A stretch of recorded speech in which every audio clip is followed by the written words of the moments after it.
Let's talk a bunch of different topics. How'd her career get there? This is a podcast with Lauren Asghari. This is the Lauren Asghari podcast, How'd Her Career Get There? And my guest today is Amanda Gianotti, who is the president of Allogram, amongst a slew of other things. So I'm just going to mention a couple. Member of the Awards Associates of America and a graduate of the Goldman Sachs 10,000 Small Business Program. Did I get that right? Yes. So welcome. Well, thank you, Lauren. Happy to be here. I am excited to talk with you. I'm gonna jump right into it. Let's start with Allogram. Give a quick overview of what Allogram was, and then we'll go back to talking about how you got there. Okay. Well, Allogram, we like to say we're masters of the perfect moment. We work with our clients to determine how they see that moment when they present their recipient with an award, and then we go to work to fabricate a product to elicit those feelings. Everything we do is pretty much custom, and we are believers in the power of recognition. So let's start. Let's start Amanda as a little girl. Tell me, give me kind of your foundation story. So where are you from? Only child? What were you like as a kid? I am the oldest of three. I was fortunate enough to be born to very young parents. My parents had me when they were 17 years old. So it's a long time ago, but they eventually left their hometown in Western Pennsylvania, where I was born, and moved to Glen Burnie, Maryland, actually, because my dad took a job at the CM Kemp Company, and he was going to school at night at Hopkins. He eventually went on to be one of 5 owners of the CM Kemp Company, and then was bought out and had to sign a non-compete. And then he went to work with my mom in the trophy business. So grew up, we moved through the years from Glen Burnie to Severna Park to Annapolis, back to Severna Park. And as my father's career progressed and he, got more under his feet and made some more money. And I am the oldest of 3. I have 2 younger brothers. One of them is at University of Maryland. He's the head of engineering, IT, or something like that. I don't know, but he's been a great asset to have. He is my technology go-to guy, and he knows the business very well because he grew up in it, and he helps tremendously. And then my youngest brother is an attorney out in Portland, Oregon. And what were you like as a kid? What were some of your personality traits? Oh, gosh. I don't know. I was probably a pretty geeky kid. I don't think I got in any trouble. I got pretty good grades in school. I worked pretty hard. I think I was an overachiever, or at least I tried to be. What do you remember from your parents from either, and as I ask you this, I'm going to shift my computer around to, I don't like my light right now. What do you remember from your parents, from either of them individually or together, a trait or something that you learned from them that you carry through and has impacted who you are today? I think education, and definitely my parents were big on education. I remember like junior, senior year of high school, kids were talking about, well, are we going to go, am I going to go to college, or am I going to get a job? What am I going to do after high school? For me, that wasn't even a thought. It was a given. I had to go to college. I didn't even, consider anything else, just the way I was brought up. And I tried to instill that same level of education in my kids as well. But, that's something that once you have it, no one can take it away from you. They can't revoke it. So education is definitely key. And my dad went on, like I said, to own the CM Kemp Company. But prior to that, Kemp invested greatly in him. They ended up sending him to Harvard to get his MBA. So, he left home. It was an accelerated course, I believe, but he did live in Massachusetts while he attended, and, he was away from home for an extended period. But that's something, he'll always have. You can't ever take that away. So What type of business? I feel like I should know this as a person from Baltimore, but what type of business was the Kemp company? Sam Kemp Company. So they were in they made a lot of things. My dad's claim to fame is he is one of the inventors on a piece of equipment that takes nitrogen and makes natural gas, or takes natural gas and makes nitrogen. Sorry, Dad, I don't remember which one's which. But and he traveled the world selling this thing.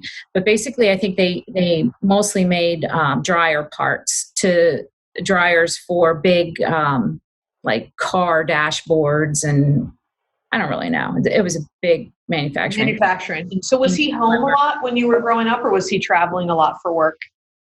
He traveled a fair amount, but I mean, he was home most nights, unless he was on one of his trips, for this piece of equipment. But he was home most nights. And so tell me, when you were a little kid, do you remember thinking, I want to do like X, whatever X is, when I grow up? Well, the first thing I can remember saying, I want to be that when I grow up, was a grocery store clerk. So I was about 3 years old, and I thought those ladies kept all that money they took from my mom every time. And I thought, that's a job I want to have. But no, then, it really wasn't until probably age 35 or 40 that it dawned on me what I should have done. But by then it's a little too late, but I should have gone to law school and become a lawyer. I love sitting in the courtroom and listening to cases, and but time's gone for that. I toyed with the idea, maybe after, my kids are all out of college, going back to law school, but I don't think so. So how do you get into, so just give us the whole story, actually. I won't even take us through the timeline. How do you get into Allogram as a family business, right? Generational family business. Set the table for what Allogram is and how you got into it. So my mom went back to, she had me when she was 16, right? So she didn't go to college, and she went to Towson, back then Towson State, and graduated with a degree in finance in 1981. And I graduated high school in 1982. So that was kind of a cool dynamic that we were both in school. But after she got her degree in finance, she was bored being a soccer mom. She was tired of driving my brothers, to and from practice and whatever, and wanted something more to do. So they looked around and they found this little trophy shop in Odenton called Odenton Trophy. And it was so tiny and small. The showroom was maybe 10 feet deep by 20 feet wide, and it had these Western swinging doors that led to the work area. Trophies were built in the cellar. I can't even call it a basement. You entered from the outside down the steps, and you had to be pretty short because the roof was low to cut columns and drill marble and that. But anyway, they found this business and it was attractive to them, so they bought it, and it was for my mom to run, and that's what she did, and that was in 1985, and then a year or so later, my dad had to sign a non-compete. He got bought out by Monsanto, and he couldn't work in his field. So he decided to go to work with Mom in the trophy business. Mm-hmm. And, he brings his Harvard MBA to the business. And my mom was having a grand old time. She was just engraving up a storm and having fun, but it was more of a hobby for her. And then Dad comes and is like, we have to grow sales. We need a salesperson. And he starts banging on my door. Come on, Amanda, come sell awards. Now, how old are you about at this time? Well, I got out of college in 85, and I took a job in selling medical supplies. Okay. And my closest boss was in Harrisburg, Pennsylvania. The company was out of Chicago, Illinois. So I was pretty independent. I worked out of my car, my house, and I called on OBGYNs. And it was fun. I got in my car in the morning, decided which way I wanted to go, and headed that way. And I really liked it. My father saw that I was doing well in sales, so he's like, come on, quit selling that stuff. Come sell awards. And many, many, many meetings of him. Anytime I was home, he would start his recruiting. In 88, I gave in. and I decided to join the family business. And I don't have a single regret. It's been a great ride, and I've enjoyed what I do, and I've enjoyed growing the business. So to put some numbers in perspective, when they bought the business, I think it did 30,000 in revenue in a year, and after my dad's, and it grew a little with my mom, but after my father's first year, I think it was 350,000. And last year we closed at 1.5 million. So Wow. we're trying to grow it. And, I hear these huge revenue numbers from all sorts of companies, which is great. And if we sold jewelry, it'd probably be a lot more. But, when you sell a $3 widget, you have to sell a whole lot of them to hit $1 million. Mm-hmm. So Yeah. You said a bunch of things there that led to like a couple of questions in my mind. So let's see where I want to start. When you're talking about the business that you're in, I'm going to bounce around a little bit. Present day, let's talk about the pandemic. How does that affect your business? And then I'm going to go back to getting to where you are. So the pandemic has had a negative effect for sure on our industry across the board, just like the events industry, entertainment industry, movie theaters, my goodness, restaurants, so many people have been affected. Specifically for us, though, with sporting events, youth sports being canceled, college sports, who knows what's going on day to day. So that's the athletic side of it is way down. But even on the corporate side, it's down as well. And yet the need for recognition hasn't gone away. But with people working from home, not being in the office, events being canceled. I mean, look at all of the events that have had to pivot and go virtual, or that just plain got canceled. So with all these things, April and May were just horrible months. There was nothing going on. Now the last 2-3 weeks it's picked up, and I see the light at the end of the tunnel, hopefully. And here the virus is surging again, so it's maybe the fact that the need for recognition has not gone away, even though the workers have, is coming back. But yeah, I think the industry average is probably down about 50% overall across the board. So hopefully there's brighter days ahead.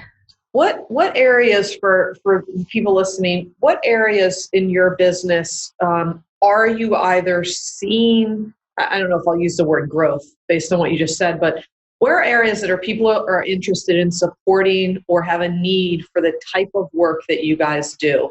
What are some areas that you're seeing over the past couple weeks, like, to use your words, an increase in or resurgence in? Like, what type of things could people be reaching out to you to say, hey, we need this, can you guys do it? Right. Well, I think some people are picking up where they left off back in March and playing catch up and trying to recognize their years of service or that kind of thing. I haven't really seen any sales awards coming through, so it's not good. But associations are starting up again and being active again. And also clubs. It's a big uptick in clubs, whether it's, a fishing anglers club or whatever type organization people, hobby with. They're allowed, I guess, to now start meeting a little bit, or maybe they're just getting things together and catching up from earlier in the year. And we did see an uptick in athletics there for a little bit. I think that's going to slow back down again. But there was a while where we didn't go that long without building a trophy. I can't remember the last time.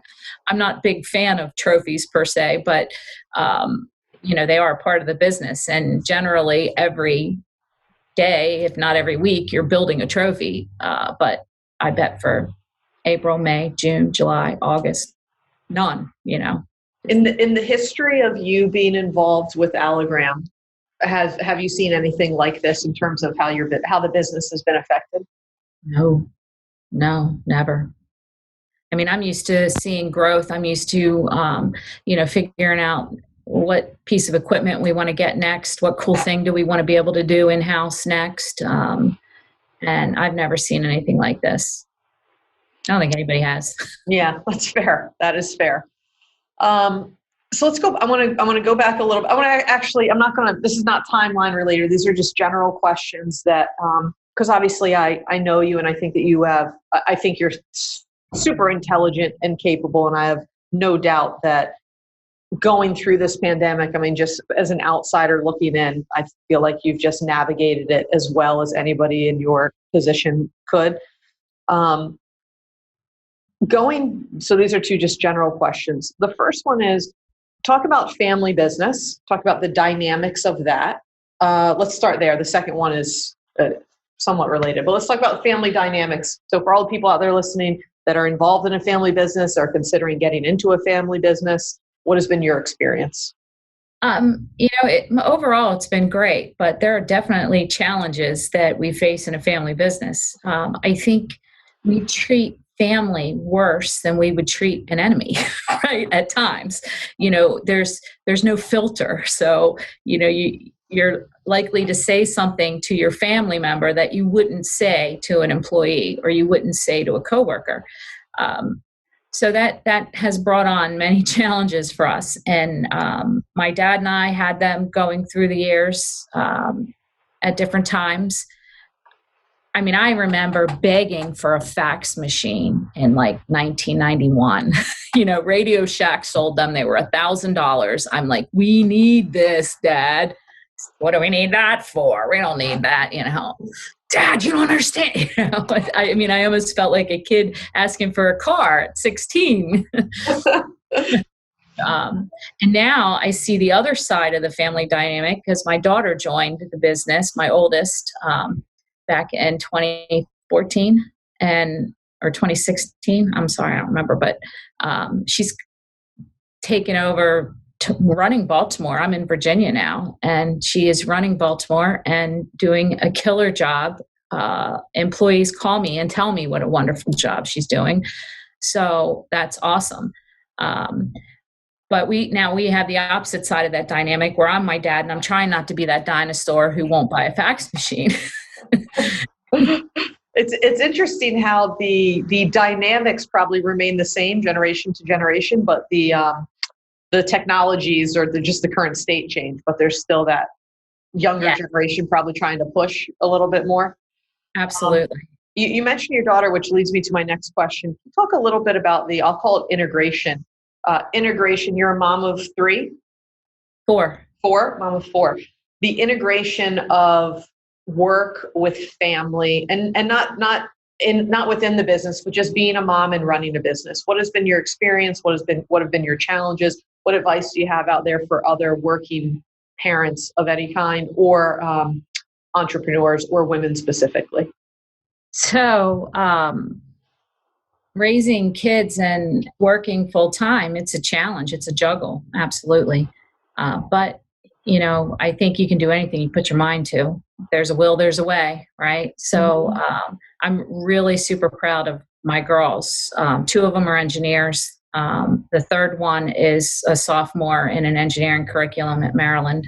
Maryland's one of the toughest engineering schools in the country. Mm-hmm. Tough to get in, especially for in-state residents. But, I'm really proud of them. They're all super smart and beautiful. And my oldest ones are just killing it out there in the world. So very, very proud. But it was a long road to get here. Four girls, mothers and daughters, they can be very, very close, but they can fight too. And, we've had our rounds. They are strong-willed, which I want them to be, independent and strong-willed. But that makes a bigger challenge to parent. But, we did it, we made it, and it's been a great time raising them. And it's bittersweet because now almost all of them are out on their own. I have one left that might be home for one more summer, maybe, and then she'll be out on her own.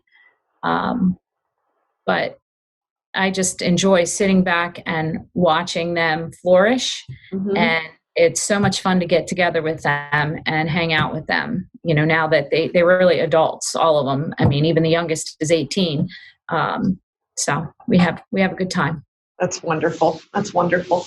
I'm bouncing around here. I want to go back to Allogram. So you go into the business, you get in there doing sales. How does it evolve to you taking over the business? Well, I think every business needs a succession plan. And I think once I got in there and started selling the product and learning the ropes, I talked earlier about education, how education is so key to my parents and how they brought me up. I immediately was enrolled in all the industry classes, learned how to run all the equipment, learned how to do design. I got my CRS designation, which I kid around and excuse me, I kid around saying that CRS means can't remember shit. It really stands for Certified Recognition Specialist, and it just equates to many hours of classroom learning. So I started to, grow the business alongside my dad, and I was his natural succession plan. And the way we structured the deal was sweet for me because I didn't have to actually outlay any cash. It was transferred so much a year over a 10-year period. And, time flies. That was many years ago. And he was so smart, though. He did it instead of getting lawyers and accountants involved every year for this transfer. We did it on December 31st and January 1st every other year. So, that way we only had to have the professionals involved half the amount of time. Right. Half the amount of time, half the amount of cost. Right. What advice would you give your younger self? And it can be anything from something huge or something, I remember I walked out of this one meeting and I wish that I would have done something different. I think I would have told my younger self, go to law school. Even in my position today, I think having a legal background or being an attorney it would be beneficial. Not that I would be a practicing attorney necessarily, but I just think, what you learn and ways of thinking are beneficial. Either that or engineering, which, would also be a great career. Yes. And some of your daughters are doing. There you go. Yes. Now, law school, would you, are you like a litigation type lawyer in another life? Yeah, probably. Yeah. I mean, one of my favorite things to do is to debate. A few years back, I had a why specialist come into the company and help us all discover our whys. And, there's 7 whys out there that everyone falls into one of these. And mine is to find a better way. And, so I'm always looking for better ways of doing things. And once my team understood that was my why, it made working together much easier because when they would come to me with a solution or a suggestion and I would love it, it would be great. And I'm like, but what if we did this too, and this? And I think without them knowing what my why was, that would belittle them maybe, or make them feel like I didn't really appreciate their suggestion, when in reality, their suggestion was wonderful. It's just part of my nature to keep it going and make it better, So I don't know, probably a fault, but a strength, an opportunity. Is there going into your family business and with the balance, like what was if you remember this, what was the inner monologue that you had at the time of go to law school or go to family business? Did you feel, I don't know another word besides obligation. Did you feel obligated to go into your family business? Did you feel like it was just the next best thing? No, not at all. And law school wasn't even in the picture. I didn't even think about law school till I was mid-30s, late 30s. Okay. Before it dawned on me that, hey, you know what? This is what I should have done. No, the family business. Like I said, I was selling medical supplies, and I was also I got my life insurance license, and I was selling life insurance, and I was just I like to earn money. I like nice things. I don't expect anyone to give me anything. I'm perfectly capable of being self sufficient and earning it on my own. But I like to work, and I like to earn money. So I was doing a bunch of different things. Had side hustles, and at one point I was doing event planning. All my girlfriends were getting married, then babies. So we had wedding showers, weddings, baby showers. Anyway, so I had that going for a while, but my dad was steady Eddie every time I saw him, and if I don't know what actually made me say, okay, I'll do it. But I guess he just wore me down, persist. Yeah. And I finally agreed to at least give it a try. So I did. And, like I said, no regrets. Here you are. Yep, here I am. So and anybody that I think talks with you within the first 10 minutes of talking with you, I just remember this from the first time meeting you, like that you're a hustler, right? Like you just give off that vibe of like, I hustle, I have a good work ethic, I'm smart. What did you always want to be an entrepreneur or start your own business, or you just wanted to work and make money? Yeah, no, I think I always wanted to be my own boss, have my own business. Growing up, another conversation I had with my dad, when I was in high school, I worked at a clothing store called Jean Scene. Mm-hmm. And, I loved it. But when I worked there from the time I was 16 till the time I was 18 to leave for college. And I went to college with less than $500 in my bank account because I spent it all where I worked. But I really liked that. And retail's, long hours and kind of not a favorite of many. Anyway, so my dad and I would talk, and he's like, maybe we should open up a clothing store. Because like I said, my mom in 81 finished college. They're looking for, something to do. Maybe we should open up a clothing store. So I think in the looking back, my father probably had an image or a dream of whatever it was that they do being a family business and perpetuating on. Mm-hmm. And, I'm thrilled to have been able to take it to the next level, and I'm looking forward to watching my daughter take it to another level and, involve it wherever it has to go, whatever we have to do to remain relevant. I have two more questions, and I'm going to get to rapid fire. My first question is, how do you define success? Happiness. Life's too short to be unhappy. Say that one more time. Life is too short to be unhappy. I love that. And it's that simple and clean for you. Yeah. Yeah. I preach to my kids all the time, find your passion. You got to find your passion, because if you get a job doing what you're passionate about and you love it, you'll never work a day in your life. Mm-hmm. It's so true. It's so true. Who along the way, and maybe it was your parents, maybe it was other people, who have been some of your, if any, mentors? I think I've had many mentors.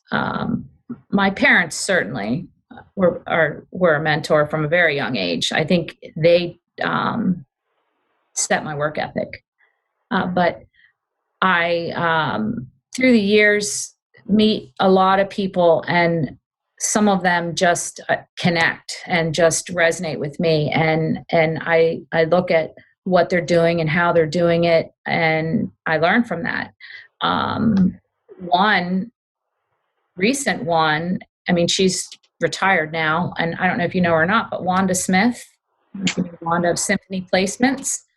Oh, I met her. No, I don't. I met her once many years ago for 10 seconds. But she was, she worked for other people most of her career. And I think she was 65 when she stepped out on her own, and then she killed it.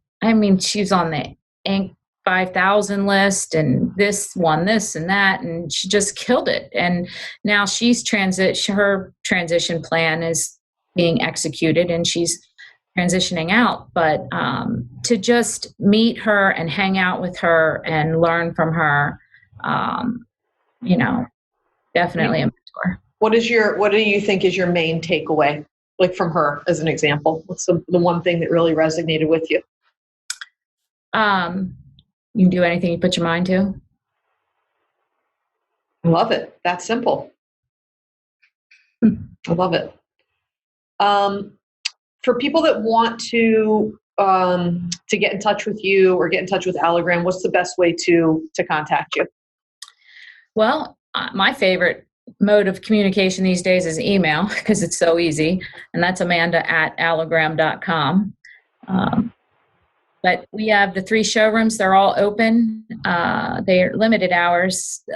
In Maryland, we're open 8 a.m. to 4 p.m. And then in Virginia, it's 9 to 4. And where in Maryland are your showrooms, and where in Virginia? Maryland, we're in Timonium on Green Spring Drive, and Odenton, right outside of Fort Meade. And in Virginia, we're in Norfolk. Nice. And then your website, people want to go on there and check some things out, allogram.com? Allogram.com, ALLOGRAM.